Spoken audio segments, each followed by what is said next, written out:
Assalamualaikum warahmatullahi wabarakatuh. Nama saya Ayu Fatimah Syari dengan NPM 1905170043. Saya dari kelas 6A Akuntansi Pagi. Di sini saya akan menjelaskan tentang sampling audit dalam pengujian substantif. Pengertian sampling audit. Sampling audit adalah penerapan prosedur pengauditan atas unsur-unsur dalam suatu populasi kurang dari 100%, seperti saldo rekening atau kelompok transaksi, dengan tujuan untuk mengevaluasi sejumlah karakteristik populasi. Ketidakpastian, risiko sampling, dan risiko audit. Auditor dimungkinkan untuk menerima sejumlah ketidakpastian dalam pengujian substantif.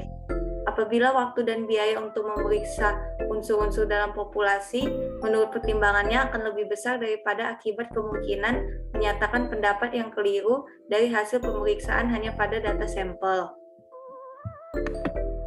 Sampling audit dalam pengujian substantif dipengaruhi baik oleh resiko sampling maupun resiko non-sampling. Resiko non-sampling yang berkaitan dengan pengujian substantif adalah yang pertama, resiko keliru menerima. Risiko keliru menerima yaitu risiko mengambil kesimpulan berdasarkan hasil sampel bahwa saldo rekening tidak berisi salah saji material. Padahal kenyataannya saldo rekening telah salah saji secara material. Yang kedua, risiko keliru menolak. Risiko keliru menolak adalah risiko mengambil kesimpulan berdasarkan hasil sampel bahwa saldo rekening berisi salah saji secara material. Padahal kenyataannya saldo rekening tidak berisi salah saji secara material. Pendekatan sampling statistik. Yang pertama, sampling probabilitas proporsional dengan ukuran. Yang kedua, sampling variabel klasik. Sampling probabilitas proporsional dengan ukuran. Sampling PPU adalah suatu pendekatan yang menggunakan teori sampling atribut untuk menyatakan kesimpulan dalam jumlah rupiah, bukan sebagai tingkat deviasi. Jenis sampling ini bisa digunakan dalam pengujian substantif terhadap transaksi dan saldo-saldo. Rencana sampling. Tahapan-tahapan dalam suatu rencana sampling PPU serupa tapi tidak persis sama dengan tahapan yang digunakan dalam sampling atribut.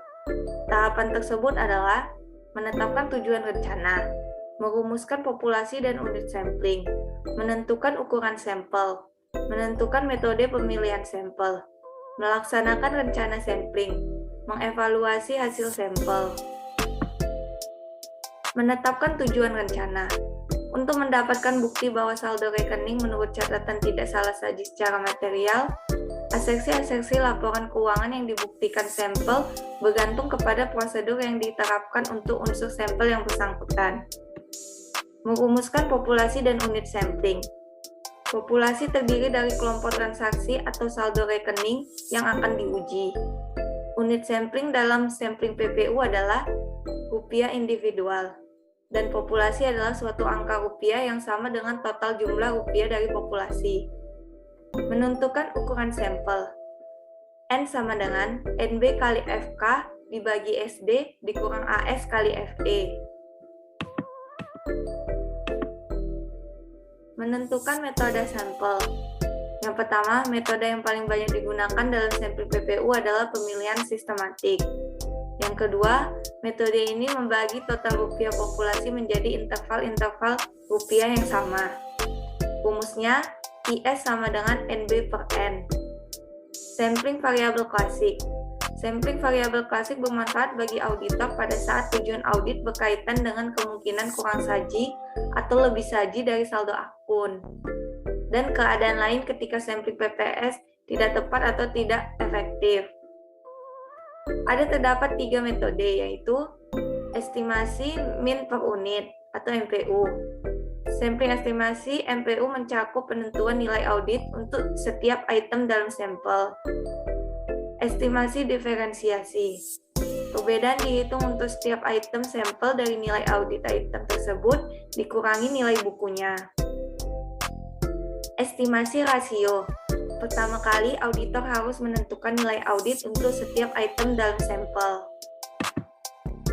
Keuntungan dan kerugian pemakaian sampling variabel. Keuntungan yang pokok adalah jika diperlukan, sampel mudah diperluas. bila dibandingkan dengan sampling PPU. Saldo 0 dan saldo biasa tidak memerlukan rancangan khusus.